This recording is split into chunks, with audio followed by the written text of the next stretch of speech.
Suite et fin du chapitre sur l'oxydation des alcools. Donc la dernière fois, on a vu ceci, on s'est arrêté là avec les demi-équations correspondantes au couple aldéhyde-alcool primaire, acide carboxylique aldéhyde et cétone alcool secondaire.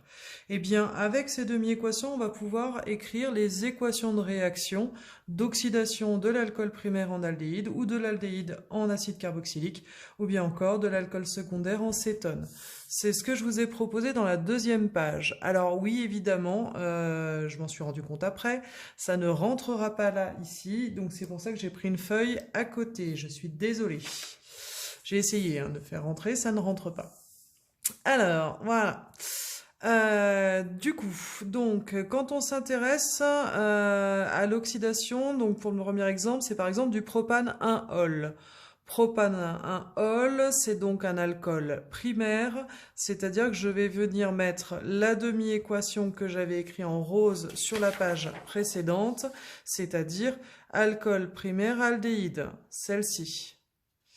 Et puis on oxyde avec quoi? On oxyde avec du permanganate. Donc le permanganate, je vous ai remis la demi-équation ici, classique.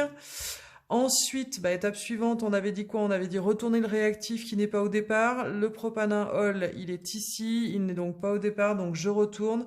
Celle-ci, je voulais donc écrire à l'envers ici. Je me sers de celle du permanganate et de celle de l'alcool primaire. Vous avez 5 électrons ici, 2 électrons ici.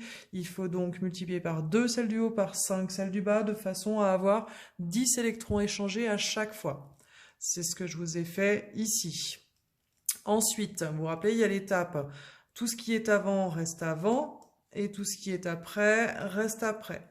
Donc j'ai additionné tout ça, je l'ai mis là, la flèche, j'ai additionné tout ça, je l'ai mis après la flèche. Alors, vous remarquez que vous avez ici 10 électrons d'un côté, 10 électrons de l'autre, je peux les simplifier. Et puis, on retrouve quelque chose d'autre qu'on a de part et d'autre. C'est les H+. Vous avez 10 H+, ici et 16 H+, de ce côté. 10 d'un côté, 16 de l'autre. Si je simplifie, j'en enlève 10 de chaque côté. Donc ici, il n'y en reste plus du tout. Et là, il va rester 6 H+. Voici donc l'équation, une fois bien simplifiée, ce qu'on pouvait simplifier. Ensuite, pour la deuxième, là non plus, ça rentrait pas. Hop, donc j'ai fait une feuille qui va avec. Donc, je vous rappelle, l'équation du permanganate, elle n'a pas changé, c'est toujours la même. La demi-équation pour aldéhyde acide carboxylique, c'est celle que je vous avais mis en bleu turquoise ici. Je vous l'ai donc remis ici. Là aussi, l'aldéhyde, puisque c'était une oxydation du propanal, donc un aldéhyde, eh bien il est après le signe égal, donc il n'est pas bien placé, je retourne l'équation. Une fois l'équation retournée, ça donne ça. Ensuite, 2 électrons échangés ici, 5 ici, c'est les mêmes coefficients que tout à l'heure, c'est un hasard. Donc on va multiplier la première par 2, la deuxième par 5, c'est ce que je vous ai fait là et là. Tout ce qui est avant, tout ce qui est après reste après. J'additionne tout. Et là, on se rend compte, comme dans l'équation précédente, j'ai 10 électrons avant, j'ai 10 électrons après, je peux les simplifier. Ce qui est normal, c'est le principe de l'oxydoréduction.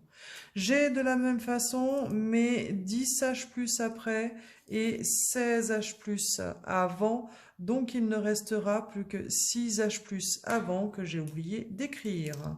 Alors on peut les mettre un peu n'importe où, je vais trouver une petite place ici. Hop. Ensuite, vous avez des H2O. Des H2O, vous en avez 4 à la fin. Et puis, vous en avez, ils sont où? Ils sont là. Vous en avez 5 au début. Donc, si on a 4 H2O à la fin, 5 au début, je simplifie. Hop, et il m'en restera plus que 1 au départ. D'où l'équation que vous obtenez ici. Et puis, pour la dernière, je vais tricher un petit peu. Alors, pourquoi je vais tricher un petit peu? Regardez. Hop, je vous enlève ça et je vous le mets en violet.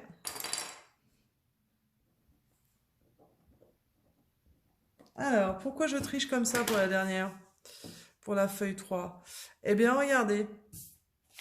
L'oxydation du propane 2-ol. Propane 2-ol, c'est un alcool secondaire, c'est-à-dire celui-ci. Eh bien, on retrouve exactement le même couple que ce qu'on avait pour l'alcool primaire.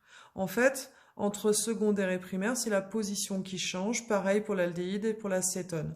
Du coup, en termes d'équation et de formule brute, eh bien, je vais avoir aucun changement par rapport à la feuille numéro 1 que je vous avais fait tout à l'heure. On obtient la même équation.